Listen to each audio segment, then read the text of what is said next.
VTT. Hell yeah. Self-hosting Foundry VTT in the cloud part 3. Hey guys, this is Sebastian with the next step of a tutorial session on how to self-host Foundry VTT on the cloud. And today we will talk about domains and name service, how to register a domain, how to transfer management over to DigitalOcean. And on the end we will look at DigitalOcean's product offerings, get a hang of the user interface that they have there, and actually let's see how it goes. And if you create a droplet already, so let's see how long this video will take, and we'll decide on the fly how to move forward with that. So what is a domain or domain name service? Name services. It's basically the translation from IP addresses into names, domain names. And that makes it way more easier for humans to navigate around the internet, because remembering a speaking name is way easier than remembering just a sequence of numbers. And with IP addresses, the thing is there is two different formats. The IP version 4 format is the most known thing. Like for example, you get IP for version 4.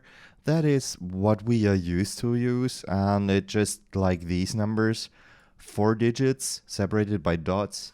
And now we got, well, now it's been around for like 10 years or so, but it's not yet that common. So it's IP version 6, and those look a little bit odd for the people that are actually used with working with IP addresses. So let's skip that. We won't support you, sorry.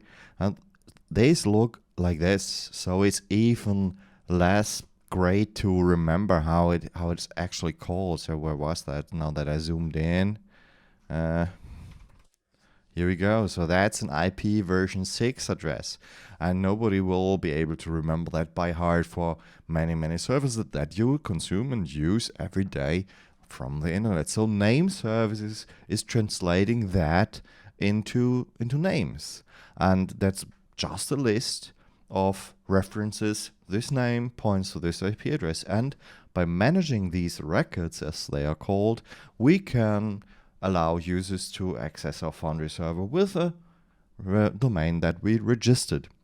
Now, domain services around the globe will synchronize. So basically there's like a tree view. Once you configure a name, it needs to distribute over all name service, because every internet provider has their own name service. You can set up your own name server, and the registrars have their own name server, but someone at the top says, okay, this is the main list, and if you configure it on your name server over here, it propagates across the whole tree, and that might take up to 2 days until it's really known around the globe. So that is called DNS propagation, and that might take a bit. When we manage domains with DigitalOcean, my experience was that this propagation is rather quick, but from case to case that even might take a couple of hours. So keep that in mind. If you register a name and it's not happening right away, DNS propagation might be the issue, and just try again later. So we got what is DNS, and now let's see how registering a domain works, because you need to be the owner of the domain to enable to manage it. So again, as with the IP addresses and this tree view of domain name service that are holding these dictionaries of which IP address or which record points to which IP address, there is a registration of domain names. So who owns which domain? Who is allowed to create the domain www.google.com? And this is only the owner can change that, and the owner can create records pointing to another IP address.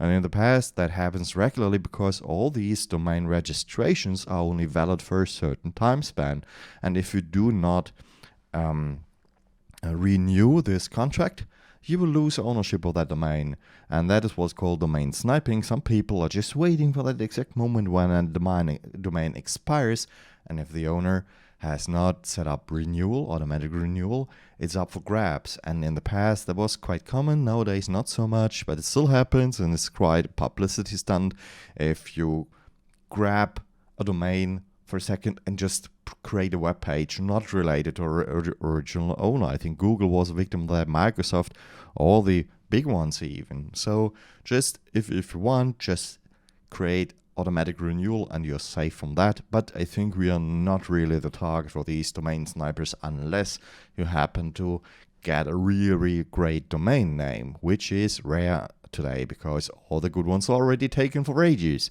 So let's have a look at that now.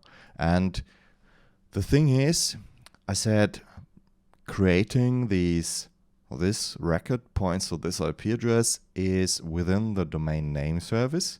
And if you register a domain, you can always manage these records from on the registrar's webpage. And there are quite some options that you can choose from. This is a knowledge base article from DigitalOcean, and they say if you register a domain from one of these, we can guarantee that you can configure the domain name service to point to our domain name service, so the DigitalOcean ones. That will enable us to manage the records from within the DigitalOcean control panel versus having to go to GoDaddy or HostGator or Namecheap or whatever and manage the records there and then consuming them also on the DigitalOcean side. I like to have everything in one user interface versus having to go to each one. And it's a real pity that DigitalOcean is not a registrar, so someone where you can buy a domain. We just register a domain on one of those and then say, please use the DigitalOcean name service for creating the records, and then we can go to DigitalOcean and be done with it. So that's rather easy. Let's do that. So if we choose one of those, I used GoDaddy in the past, but I do have some issues with .de domains, so I chose a different solution now. Perhaps they are good services, but I haven't used them. One service that I try to do is Google Domains, and it's not better any longer. So this is a little bit outdated, but I use Google Domains for this tutorial series to have a look at how it works. And we will just create a new or purchase a new domain, which is more or less a rental because I said this is an annual thing. And we will transfer ownership to DigitalOcean or management to DigitalOcean. So we can use all of those. And if we go to, let me check, Google Domains, and this is the German page, and I switch to English for you to able to follow up better, we can see that I already got 2 domains registered on Google Domains, and we can see that they expire or renew on these dates. So it's always like 1 year for the given amount of money, and here it renews automatically. And we can change that. We can go over here and let's see what we can do here actually. So I haven't used Google Domains for a very long time, so I might be stumbling and mumbling but until I find something. But here we can change the renewal settings, and we can say auto renew is on or off. So perhaps if we want to have just a temporary project, 1 year is enough, and we do not care about renewing that afterwards, we can say, okay, we do not have interest in running that any longer than 1 year. For this, I just want to have it renewed on every 27th of September. What else can you see? You will have your address here listed. This is your contact information, and privacy protection is on, so this is not available to the public, but still you will have your real address at the registrar at least. In the past, it was that this information was queryable by everyone. So if you want to contact somebody, hey, you have a domain that I'm interested in using. Can we talk about perhaps transferring ownership for a certain price? You got that information readily from the registrar, or the whois as it's called. But nowadays it's privacy protection is on, so this information will not be displayed publicly, so do not feel threatened by that. And when we want to purchase a new domain, we just go over to here. Where is it? List all my domains. Get a new domain. And that's the hardest part for me, is thinking about a good domain name, because all the good ones are most probably taken already. So let's try with Foundry VTT. Let's see what kind of options do we have. And there we can see there are different domain endings.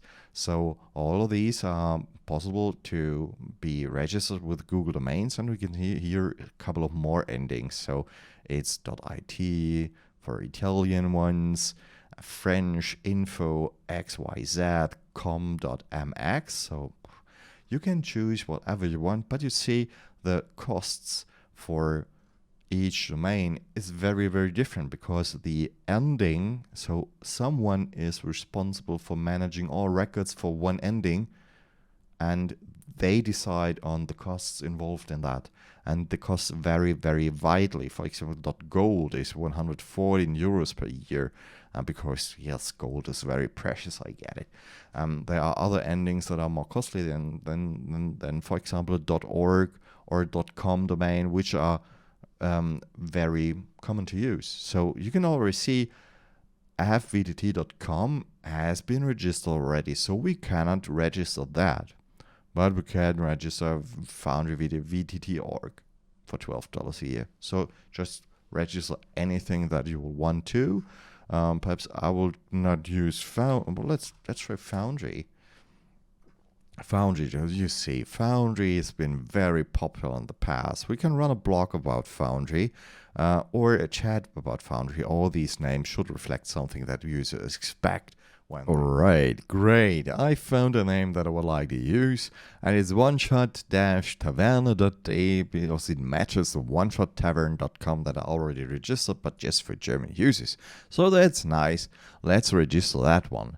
And it says here, this is the exact match. I already stated that I want to use the domain name. I can just use my oneshot-taverne, and it will propose like different options for me. oneshot-taverne.com, and no, not with dashes, so I went with a dash on the .com domain. I will just use that here.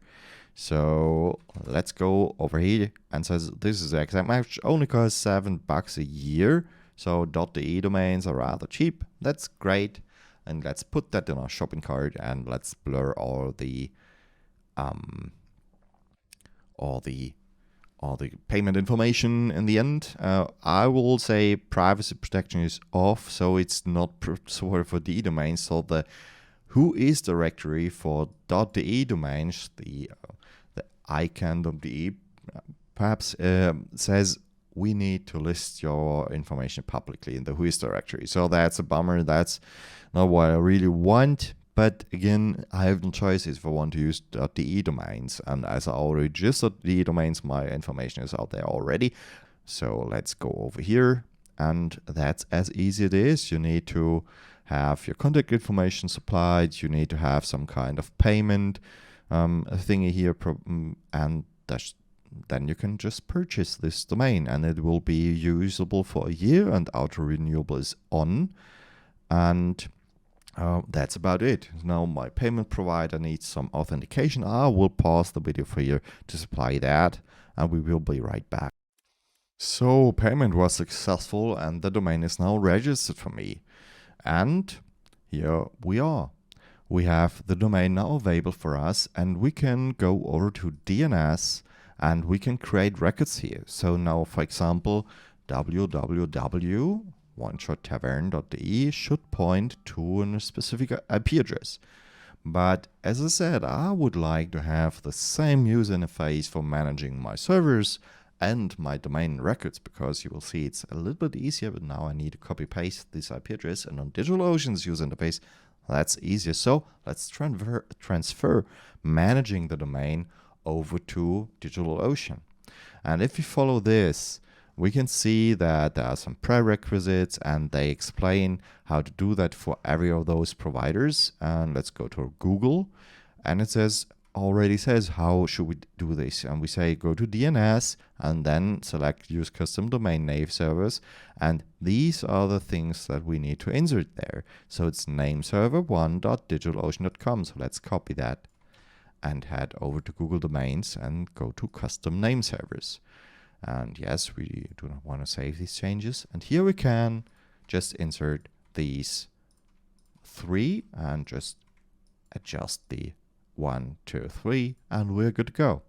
So let's save that. And I'm curious if that is working. Okay, great. Because at that step I had issues with DigitalOcean and .de domains because of some weird restrictions, and GoDaddy said, oh yes, you need to talk to DigitalOcean and let them change the IP addresses for the name service. And I said, yes, this will probably not work out for me, so I needed to change to Google Domains. And here we see we have no issues. GoDaddy and .de domains and DigitalOcean is just a bad combination. Okay, great that we have that confirmed. And now we have said, please, oneshot-taverne.de will be managed by DigitalOcean name service. And what we need to do now is head over to DigitalOcean, to our control panel. And here we go to networking, because, well, domains are something about networking. It translates IP addresses into names and vice versa. And here we can add a new domain. So under networking, we select domains. And here we can say now oneshot-taverne.de. And it will be just added to this project, and we add the domain. It will take a little moment, and they see, okay, the name service on Google Domains point to our name server, so that's all right. Honestly, I do not know if there's any other security restrictions here. So if I could time it right, you own a domain and register it and point the name service to DigitalOcean. If I then add the domain here, it will probably work, but it would be a rather big coincidence. So register it and untransfer it in a very short time frame, and it should be good. And now we have the exact same, so I don't know if we really have that again over here. If we use that, we can add custom records over here, so like this. And now we can do the exact same thing from DigitalOcean. So no need for Google Domains to occupy its screen estate. We can close that window. And now what we can do is we can create records, and there are different kind of records. What we need to know about is A records and perhaps C names, and the rest is really irrelevant. This A record, that's the same as, so this single A is IP version 4, and if you want to use IP version 6, you would use and create records over here. We will stick to only the A and perhaps the C names, and I will explain what the difference between these is. So you can see the DNS records that are currently active are the name server ones. So we got the name server 123 pointing to that. So we know which name server to ask if we want to have, okay, the IP address for oneshot-taverne.de. We know, ask these DigitalOcean name servers, and we will receive the most updated response. And we can update or create a record by selecting A. And then it says enter, how is it called in English? In German, it's Klammeraffe, or add, the add sign. Okay, let's enter add. And you can see down below, it will update that automatically, so it will resolve to the fully qualified domain name, FQDN. So if we entered www, so this is only the subdomain part that is changing, but this is the complete domain. So if you give that to a user, it will enter that in this web browser. It will redirect to, and here we can select a resource. So one of the servers we are currently using from within DigitalOcean, so virtual machines, Droplets, or Kubernetes, or whatever, it will automatically populate a drop-down list. So that's easier. It looks a little bit weird because of all these automatic names that have created for the services that I use. But for example, here's droplet that I created. I named that the $12 droplet. That is for testing installations for this tutorial series. So I will say, if a user enters www.oneshot-taverne.de, it should redirect to this IP address from this droplet. And that's all we need. We create a record over here. So if I insert that now, I really don't know what is happening over here. So let's copy that and see. Okay, currently no service is running on that server. I almost expected that. So the name isn't resolved. Nothing happens. So probably a typo. We don't know. but the record itself is working. So let's open our beloved PowerShell and crank up the visibility here. If we say, let's ping it. So ping is basically sending a packet and receiving a response. And if we ping something, one-shot-taverna.de, that name does not exist. And it says, okay, couldn't find host. So the name server lookup failed already. But let's go to www, the record we just created. It says, okay, we couldn't find host that either. And why is that? Remember, DNS propagation. So my name server from my internet provider has not received the update yet. We created the record, but my internet provider name server does not know about that. We can ping, for example, ping saloon one-shot tavern.com because that record was created way earlier, and we can validate that. So go to domains, networking domains, one-shot-tavern.com, and there's this saloon one-shot-tavern.com, and that has been created quite some time and it's already resolving. And we can see that the IP address here is the same because the name server said if we want to access this name, direct to this IP address, and this is what's happening here. So the response was received, 4 package was sent, we received 4 responses, so nothing was lost. Everything is working fine. That's how you can see if DNS propagation is already done for your users. So if you create a new record, set up your Foundry VTT server and your players cannot access it, DNS propagation might be the issue for that. And if you follow this tutorial, this will probably be the issue because all the other issues we will cover those. Great. So now we have our new domain and we can manage it here. So let's go back to the difference between A records and C names.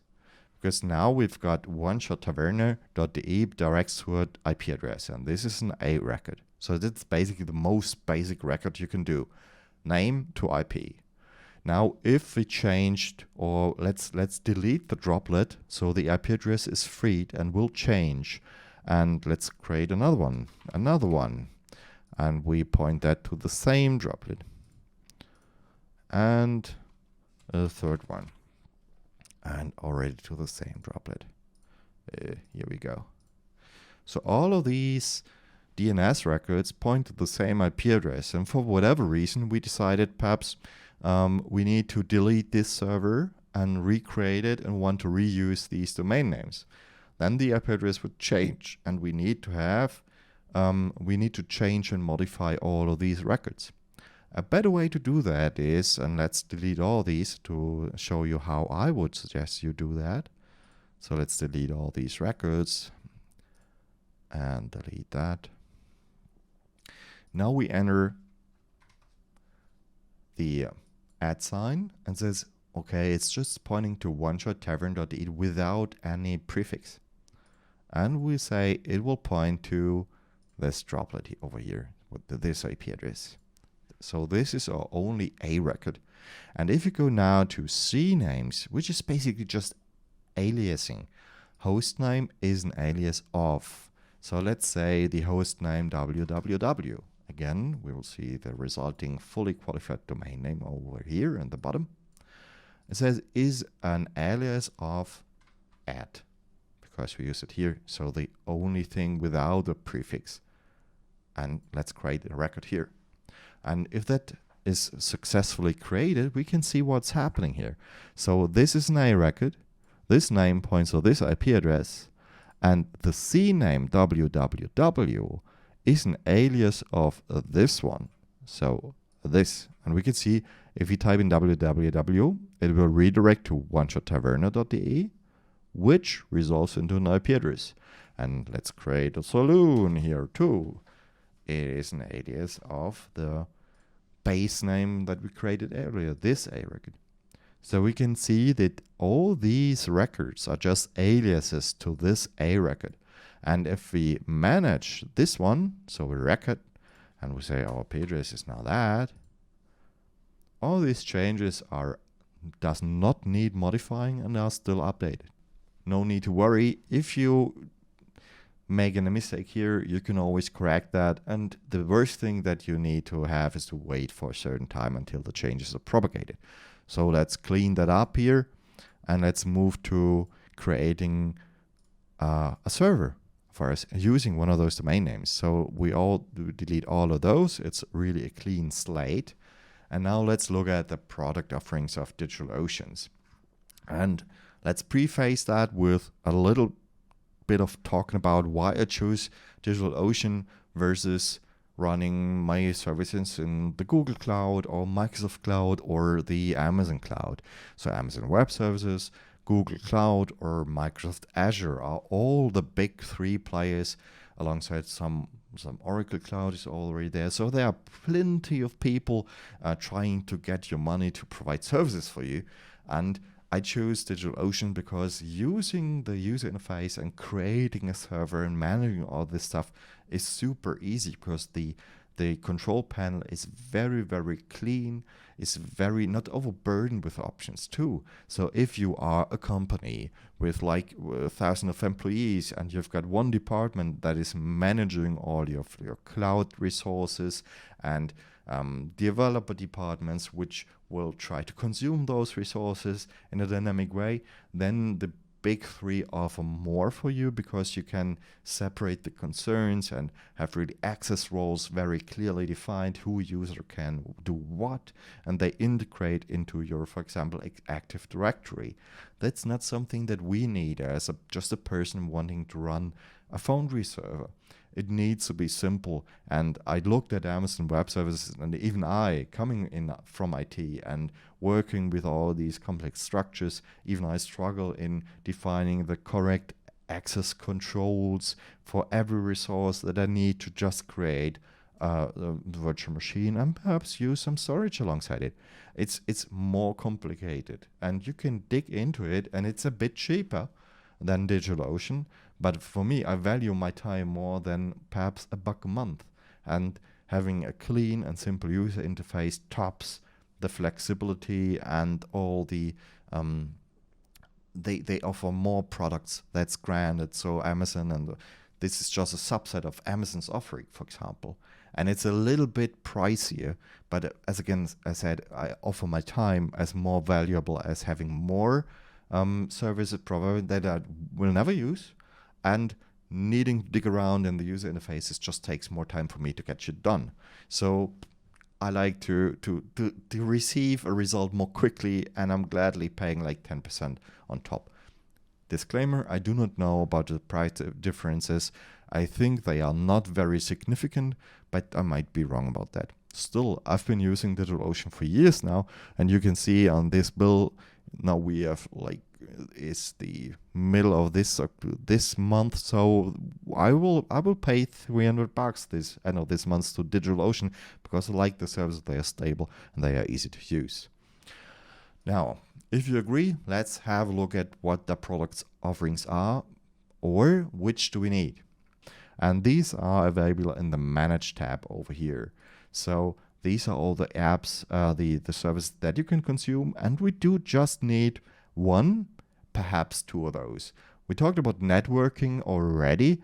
The only thing that you need here is the domains. The other things are really not of your concern if you're just thinking about running a Foundry VTT server. So we covered that already, and that leaves us with only two options.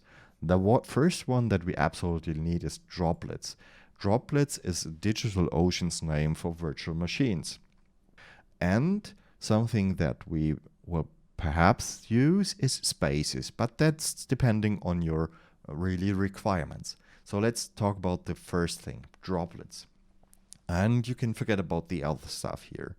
You can see that I'm running a certain amount of Droplets, and let's create a new one to actually see what the options are and what is really important to choose from. Because when we click over here on Create Droplet, it will grant us with just very, very few options to choose from, but they are significant. As I said, it's rather easy to use. The first one is which distribution we want to run. Now, on the cloud, most of the time, we are talking about Linux servers, and this is no exception. There's not an option to run a Windows server on DigitalOcean. There are other cloud providers that allow that, but the benefit of doing that is not great for us. Yes, you need to teach yourself basic commands and how to run commands from a shell, and we cover some of those in the next tutorial sessions. But don't be afraid to use Linux. Linux has a very, very small footprint that enables us to use very, very little resources to run our server, which result in very, very little money spent per month. That's what we try to achieve here. You get a really cost-efficient solution to running a Foundry server in the cloud. So let's stick with Linux, and we will learn a bit about Linux in the future. So come along, tag along. I will be using Debian Linux in version 11. So if we drop down, we can see older versions, but the latest installment is recently released, and it's great to use the latest one to have a longer support frame. So let's switch to version 11, and that's about it. You can use other Linux derivatives or distributions if you are comfortable using them. It just happens to be the flavor that I like most. Now the next important thing is choose a plan. A plan is how much do you need, how much will you pay for it each month. And the thing is, we can either use a shared CPU or dedicated CPU. Well, what does that mean?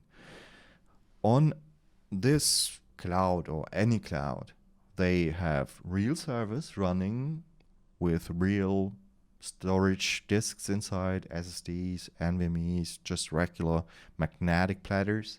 And they have CPU, they have RAM inside them, and they are offering you a part of that server for a certain amount of money.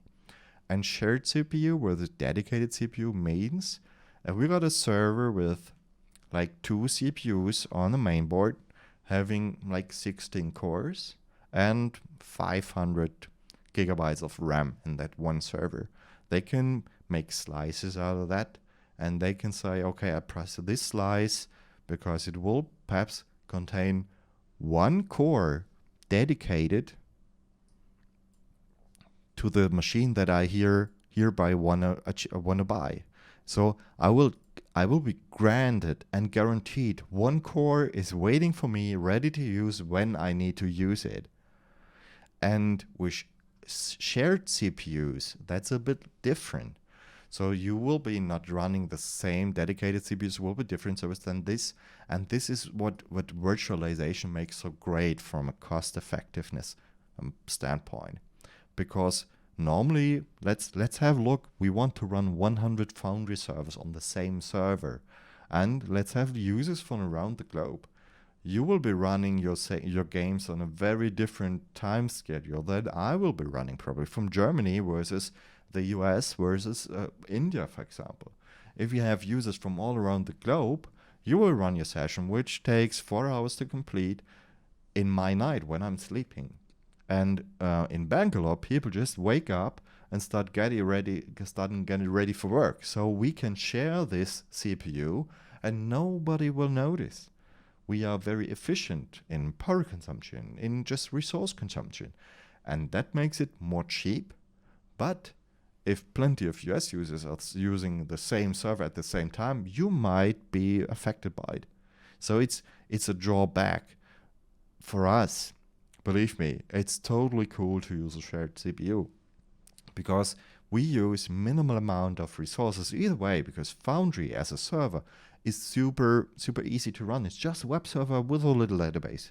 It's not really demanding on processing power. So we are very, very good advised to use a shared CPU. And if you look at the prices, so it started at say $6 a month, or if you choose, I'll come to that later, we can go to as low as $5 a month. If you use a dedicated CPU, let's see, what's the lowest price offering as CPUs optimized is $40 a month. So it's 8 times the price.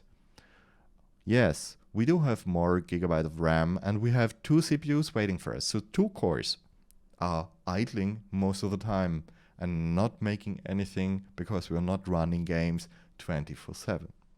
So let's That's the difference between shared and dedicated. Let's go to shared CPU to save some money, perhaps to be able to spend some on spaces. Let's talk about that later. So shared CPU is the way to go over here, and we can see that we have different options, ranging from $5 a month to $80 a month. Now let's talk about this one. When I first started recording this video tutorial series, I said regular Intel with SSD is all you need. It's basically different kind of processor generations. At least if I transfer my knowledge from my data center experience at work to DigitalOcean, I guess they have older servers and they buy new servers. And these new servers come with new processor instruction, with new code, with new features, and they just bought new servers. They have included NVMe SSDs, which are tad faster than regular SSDs. Let the user choose which they want to use. And I said original regular Intel would be super great to have. Now I'm creating a utility that will install a Foundry VTT server or does all the things that we will do manually in this tutorial series automatically for you. And I found that there was a difference between regular Intel and premium Intel in terms of snappiness. So I just started the tool and the utility, and here I just waited a couple of seconds until it finally started to run. Here was more instantly. I still doubt that you will have a real life impact. So if you're running a Foundry VTT game, I think you should get away with a regular Intel with SSD. If you're not very cost sensitive, I would now suggest to make the jump to this $6 a month versus $5 a month. Use the premium Intel to get a little bit more bang out of your buck. I ran Foundry service with this configuration for years, absolutely fine. So let's go over here. I will select that. Let's have a look at the other offerings. Should we really scale up here? If you want to run one Foundry server on a virtual machine and that's it, you are very advised to use the lowest cost offering that they have, and you will be fine. If you want to run more than one Foundry server in parallel, perhaps I'm owning 3 licenses. I could run 3 Foundry servers for a community or just for myself. And if you want to have more Foundry servers, use this option. You will need more RAM to do that. Not necessarily more CPU, that's good, but more RAM is the limiting factor over here. Here we got 1 GB of RAM and 1 Intel CPU. Now you say, okay, my computer at home has like perhaps 8 GB of memory or 16 and has, I don't know, 10 cores, 8 cores. It's way more powerful than this offering. Is this really enough? Yes, it is. Just believe me here, we will see that later. 1 Intel CPU in a shared CPU is more than enough to handle the load of a Foundry server. Because if you look at it, the Foundry server is just a web server. It waits for requests from your users because they connect to it using a browser, and you do too. And then something happens within the web browser. You will move your tokens around and they have a lifting. So basically calculating line of sight, drawing the shadows. That's all done in the browser. And the only thing that the server receives is this player moved his token 1 tile to the north. And this update goes to the web server and it will change that in the database and respond back, okay, I saved that. And that's all that is done. Just a request, some database updating, and the response back. I managed to transfer that save into the database. That's all that Foundry is on the server side. So we do not need like plenty of CPUs for that or plenty of RAM. As I said, so Foundry roughly needs 150 megabyte of RAM. And we can run all of that, including the operating system, on 1 gigabyte of RAM very easily. If we are like really managing multiple servers, I would advise to go to the 2 gigabyte option. While here we can stick with this one. Let's continue. Block storage. We can see that we have 25 gigabyte of NVMe SSD, so that's the local hard drive, where the operating system is stored, where we can store assets on. We can add more storage to that. I would advise not using block storage. I would advise using spaces. And this is just a different kind of storage. Let's talk about storage and architecture for a second. Block storage is a way to add a second hard drive to a virtual machine, to this server, and it will feel like really having two drives into that. Granted, this is all virtual, so the server that we create is just a software construct, and here we add a new virtual hard disk to the software construct. But from the operating system point of view, it will just behave like, hey, okay, now I got two hard drives. That's great because all the software that you install on Linux will just use the hard drive as a usual one. If you have Linux installed on your workstation and you plug in physically next in your hard drive into your system and boot the system up, it will be just the same when adding block storage to it. So it would be great to use that in theory, but in reality, block storage is rather expensive on DigitalOcean. So when we add a volume here, we can say, okay, perhaps we want to have like 50 additional gigabytes. So that would cost $5 a month. If we want to have 250 gigabyte of hard disk, that's already ramping up the monthly costs. So 50 gigabyte would double the costs, roughly. So we will pay $11 a month, and we will have just 50 gigs of storage with that. If you look at spaces, and let's have a look at that, it will add costs for, it's not listed here, spaces overview. Let's have a look at that. Pricing. So if you enable spaces, you will spend $5 a month, but you will get 250 gigabyte of data storage. And again, when we look at that here, 250. So that's $25 a month versus $5 a month. And the difference here is for the virtual machine, nothing changes. So the server has no additional hard drives, but there's a separate space, which is object storage in technical terms, next to it that the services running on the virtual machine can access. Now, if it gets too technical now, feel free to skip the next paragraph. Object storage, that is DigitalOcean Spaces, is the same as Amazon Web Services S3, so AWS S3. Spaces is just the name from DigitalOcean, and the underlying software that is used is different. That is a self-storage. For an application, it's the same. You need to configure an application. This is your endpoint. This is your username and password to access this external storage. And from then on, the application does all the things that are needed for you to store and retrieve assets, for example, images, sound files, battle maps, everything. So the application needs to know how to talk to this object storage. And for you as a user, it would behave as if you used data on a different hard drive. Let's have a look at how DigitalOcean Spaces behaves and feels like when using it from within Foundry to give you a better understanding of what might be advantages of using it, besides just having a massive amount or more of data storage and storage available to you. So I created two worlds here, A and B, and those are just pretty blank and minimal. And within this world, there's just nothing in it, so let's create a scene like you would usually do. You name it test because you're uninspired and you just load a background image.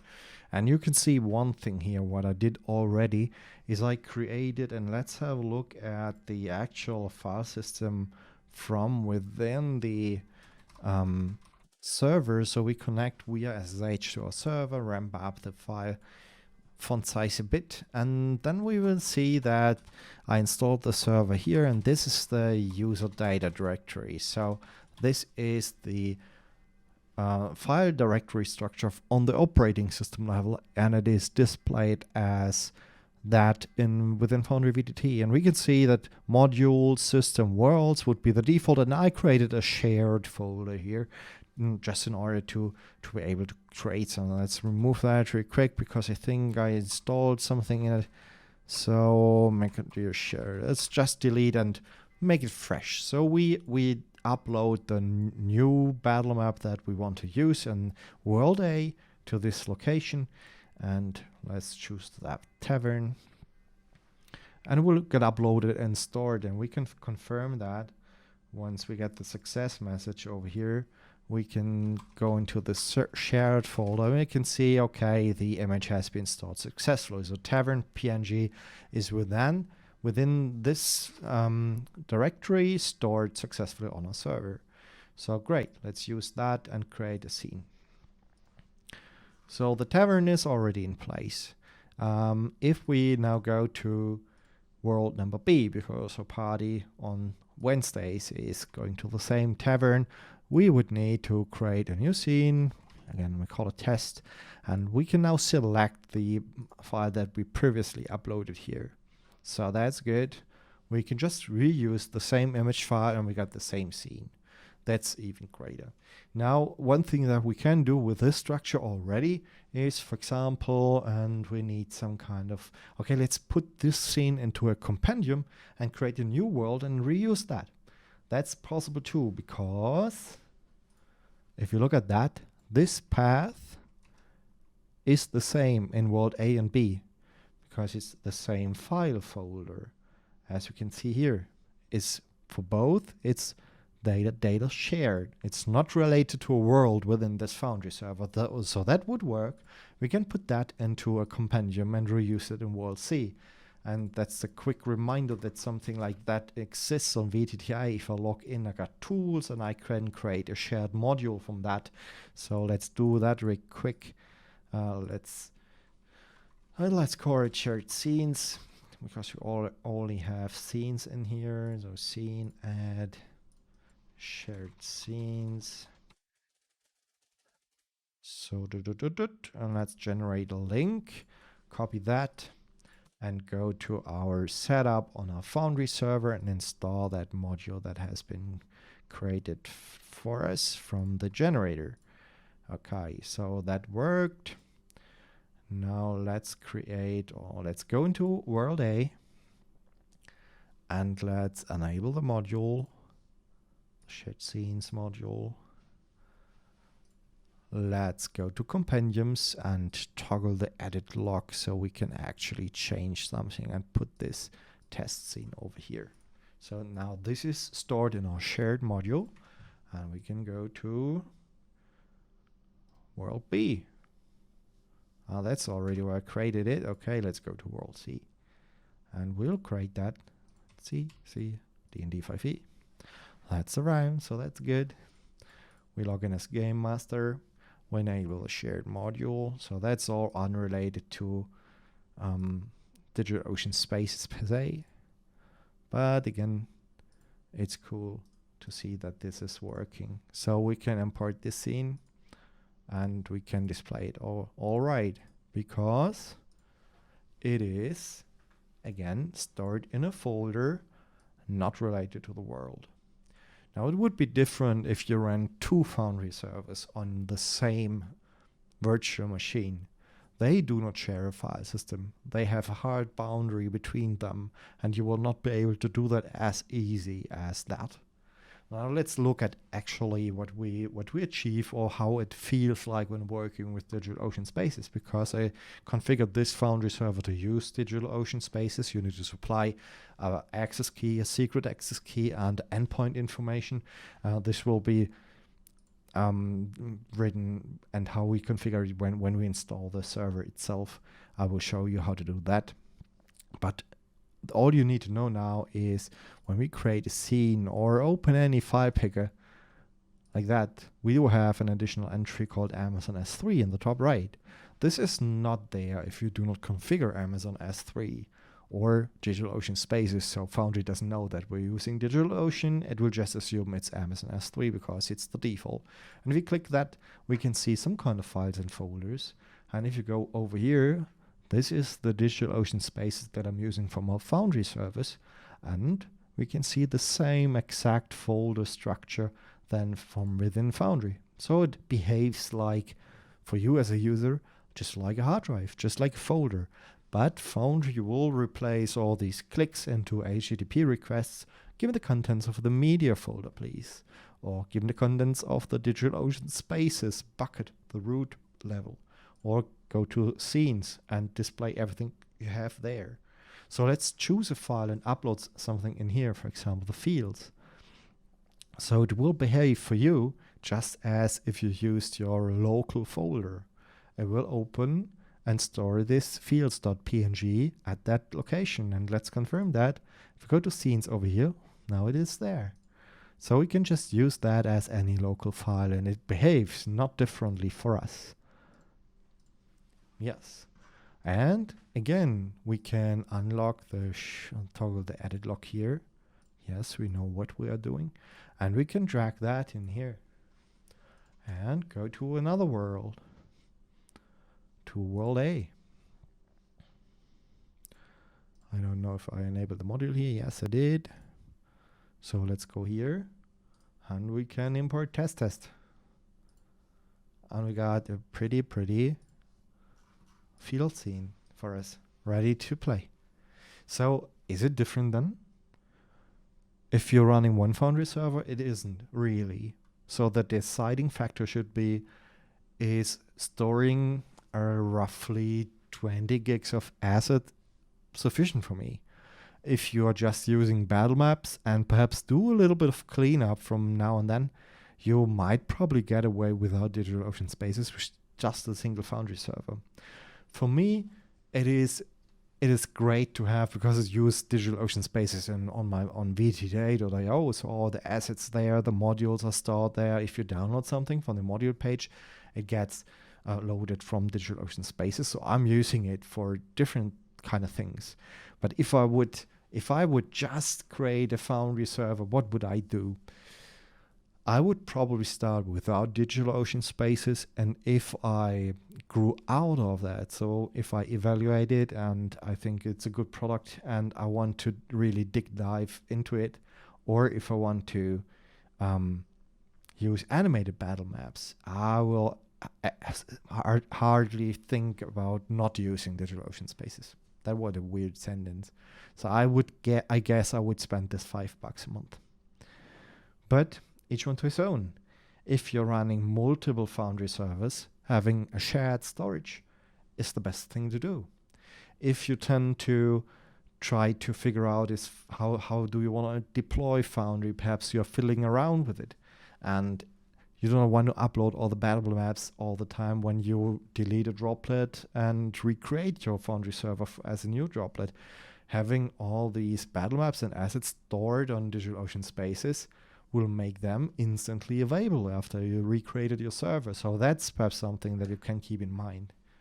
But as with everything that I'm showing you here, you can always grow with your needs. And you can start really low without spaces. And if you think it's usable and it solves an issue that you have, then go ahead and use it. And it integrates very well within Foundry. So that's spaces. And yes, I can show you one thing, but I think it's not really necessary to talk about that, because we can actually enable something that is called a CDN, a Content Delivery Network. And what that does is, if you have users around the globe, and for example, my DigitalOcean Space is located in Frankfurt, and if you are a player from Madrid or Milan, Paris or whatever, Warsaw, the first time somebody accesses the battle map that is stored on DigitalOcean Spaces from Warsaw, a copy of that will store it in a location here in a CDN location, basically a caching tier. And if another player from the region around Warsaw tries to access the same battle map, it will be loaded from this cache instead of from the DigitalOcean Spaces storage in Frankfurt. So all subsequent accesses will be faster. Is that really something that you need considering when running games with your friends? Absolutely not. But if you have, for example, an audience overseas, that could be a beneficial thing for you to have. So you can still have the fast access for yourself on the Foundry server, and the bigger things like the big maps, the ambient tracks are loading very, very fast for your users, even if they are overseas, because, for example, they have got a cache in Dallas or in LA or in San Jose. So that would be perhaps worth as a side note. Nothing crucial, I guess, for us here. For other things within web development and server hosting and stuff, that might be more relevant for them. But it's perhaps good to know that something like that exists. So that's CDN. Let's go back. Now we can continue creating a droplet, and we say, okay, block storage is probably not the best idea. It's more expensive, and we have better options if we need more space as within the droplet in itself. So we will remove that volume and clear that. The next selection is really important. Choose a data center region. Choose something that is located physically near you. So if you are on the East Coast or West Coast, use New York versus San Francisco. If you are in Europe, use Amsterdam, London, or Frankfurt. I will use Frankfurt because it's in Germany and my connection to Frankfurt is really good. If you're from Asia or Australia or wherever, use Singapore or Bangalore. And if you're from Canada or even more up north, use Toronto. Just use something that is near you. Why? Because every request you make, remember, a web server. My client browser makes a request to the web server. Hi, where's my token at? And give me the image from the token, and it gets a response. And this time it takes to send a request and receive a response is the round trip time. And the farther the connection needs to go, there's actual physical limits that are affecting the round trip time. So we will never be faster than the speed of light on a cable. So if I ran my server in Bangalore, it would take like really long time in milliseconds, granted, but still it's noticeable because so many requests are flowing back and forth between my client and your server. So gist of it, use something that is near you and near your players. So if you are running your games from Germany, but your audience is all in the US, then you might say, okay, let's go to New York. It's a little bit of common ground. So people from San Francisco will have the same latency roughly than me from Germany. I do have my production located in New York for that exact same reason. So if you look at Droplets here, or it's Kubernetes actually, so let's look at that. You can see that I've running two Kubernetes clusters, one in New York, one in Frankfurt. So this Frankfurt one is where I test everything out and I require real snappiness. I want to have a good user experience and everything is fine. I just translate the changes to the production cluster running in New York because most of my users are US based. So you will have a better time. I do not have a great time, a great experience in managing this server. It's really noticeable. The difference is noticeable when running command line arguments or just working with these servers. So all in all, use something near you.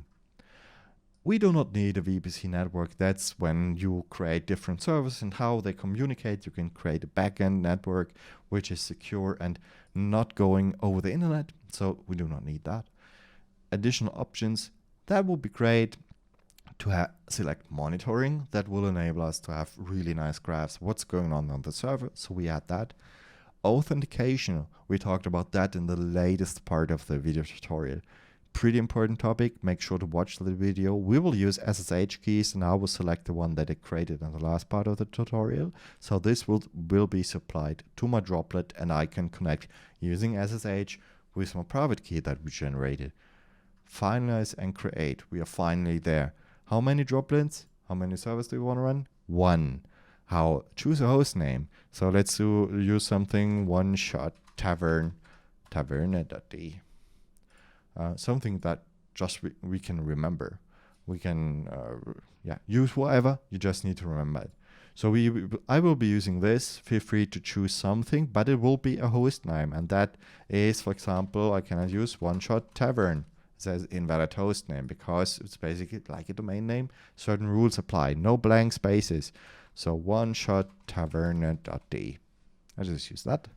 You can add tags to organize your stuff over here. If you are just using one server, it's not really necessary. Same for projects. I created these projects, but I tend to not use them properly because, well, it's just me using all that stuff. You can select whatever. But let's talk about backups because it's pretty important. It says recommended, and making a backup is really recommended. But if I check that, it says a system level backup is taken once a week and each backup is retained for 4 weeks. Let's focus on this one. It's taken once a week. That means it's an automated process. Once a week, it will just snapshot the current file system of your server and store that on a secure location where it can be restored. I think this is in general a good idea to have a backup, but using an automated system process to do that is not a great way to do it because it doesn't know about the application that is running on our server. And it might be that Foundry decides, hey, now it's a good time to do some database cleanup and some compacting, just working with the database to make it more quicker to access stuff. And at that point in time, DigitalOcean thinks, hey, I think it's a good time to make a backup now because 7 days have gone by. And when we then restore this snapshot, the database might actually be in an inconsistent state. So the database might be corrupted. And we have a good feeling because we have enabled backups and we can restore them whenever we want. But when we restore them, Foundry might actually not be running properly. So making backups is a great way to preserve data loss and to correct user management errors. So administrational errors are most of the time the reason you want to restore something. But having them automatically taken for you without the backup system knowing about the application is in general a bad idea. And when databases are involved, it's a really bad idea. So please save that. Do not spend 20% of the droplet price to enable backups. I will show you a way how to create backups that are actually safe to be made and safe to be restored. And that wraps up today's session. When we create this droplet by clicking this super green button, it will take just a couple of seconds. We can see a progress bar. It will be created in Frankfurt with the desired configuration, and it will get an IP address. And with that IP address, we can create a domain name record. So we can see that here. Not yet available. Let's click it and let's follow it up here. So already it's now running. Great. So we got this IP address, which we now copy. Do we need to copy that? No, because DigitalOcean is super clever. So we switch instead to the networking tab and go to domains. And now we go to the name server record creation part. The droplet has now been created and we can see that over here. So we will just point the first A record, the default A record without any subdomain. And let's point it to our one-shot-taverna.de, the hostname that we supply to it. And we select that so it will automatically insert the correct IP address. So let's look at that. 206 and ending with 221. 206 ending with 221. So that's the correct one. Great. Let's create that record. And let's create a CNAME already. For example, the Saloon, one-shot tavern should point to just the host, that is just the same IP address, and we're good to go. Now we've created our first really droplet. We added the domain to DigitalOcean after registering it. We talked about different options in regards to Linux distributions, in regards to block storage versus DigitalOcean Spaces or S3 storage. Quitting extensively. If it was too much, please raise your voice and I will try to not go into that depth. And we created the droplet. We talked about backups, the importance of backups and why I would advise to not use that. We talked about the actual size of the droplet. What do we need to run one or multiple servers, and what is a shared CPU versus a dedicated CPU? So we have really all the information at hand to make a sound decision. What services to use, how to size them correctly for our needs. And I think it's important to know about all these options to make a sound decision to actually cover your requirements. If you fail to cover your requirements, you can always resize droplets. So if you see, oh, I need a little bit more, you can resize it. I don't know if you can downsize it really easy. So start lower and go up if necessary, instead of going up and having to delete anything and recreating anything, because it's more of a hassle. So we talked about really much ground about everything. I hope that was inspiring for you. It was a rather long video, but I think it has been full of content. If you have any question, if anything is not clear for you, just hit me up in the comments. I will try to address them. Till next time, when we actually connect our server and start installing software. Goodbye.